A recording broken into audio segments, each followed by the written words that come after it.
আসসালামু আলাইকুম, আপনারা কেমন আছেন? আলহামদুলিল্লাহ আমি ভালো আছি। আর এই যে এখন আমরা চলে এসেছি মাঠে ছাগল বাচ্চার জন্য ঘাস নিতে। পেঁয়াজের জমি সাইডে সাইডে ঘাসগুলো হয়েছে, আর এই ঘাসগুলো আমাদের ছাগল বাচ্চা খেতে অনেক পছন্দ করে, তাই আমি এখান থেকে এসে প্রায় ঘাসগুলো নিয়ে যাই। আর এই যে দেখুন পেঁয়াজ গাছগুলো কত বড় হয়ে গেছে। আর এই দিকটা দেখুন, কাকা কিছুটা মেথি শাক বাজারে নিয়ে গেছে, বিক্রি করে এসেছে, আর এখনও বাকি আছে, এগুলো আবার নিয়ে যাবে। আর এই জমিটাতে মাত্র 2-4 পাতা করে ধনিয়া পাতা বার হচ্ছে। এই যে এটা হচ্ছে যে আমাদের গ্রাম, ওই সাইডে আমাদের গ্রাম আছে, আর এই সাইডেই মাঠ, পুরো এদিকটা পুরো জমি, সব এখানে পেঁয়াজ চাষ হয়। আর ধনিয়া পাতাগুলো দেখুন কত সুন্দর লাগছে দেখতে, দেখে যেন মনে হচ্ছে কাঁচাই নিয়ে খাওয়া যাবে। আর এই যে ধনিয়া পাতার সাইডে সাইডে পালং শাক লাগিয়েছে, এগুলো ভালো করে হয়নি। রুকো যারা, সবার করো। এ বাবা, ঢেবুকে দড়িতে বেঁধে দিয়েছে। ঢেবু, তুমি যাবে না ঘুরু করতে?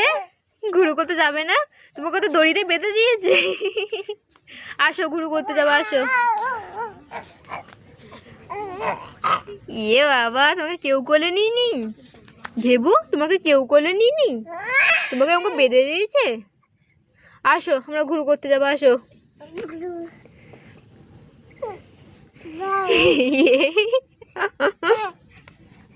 ওর মাকে ও অনেক ব্যস্ত করে, কাজ করতে দেয় না, ওই জন্য ওর মা ওকে খেলনা দিয়ে দিয়েছে আর পায়ে দড়ি বেঁধে দিয়েছে এরকম করে, যাতে করে কোথাও যেতে না পায়।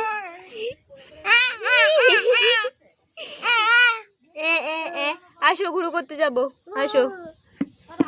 যেতে পারবে না তো কোথাও।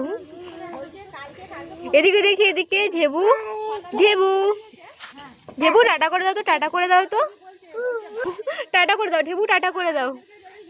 দেখি দাঁত ই করো তো, ই করো, ই করো, দেখি দাঁত, দেখি দাঁত, দেখি দাঁত, দেখি ঢেবু দাঁত দেখি।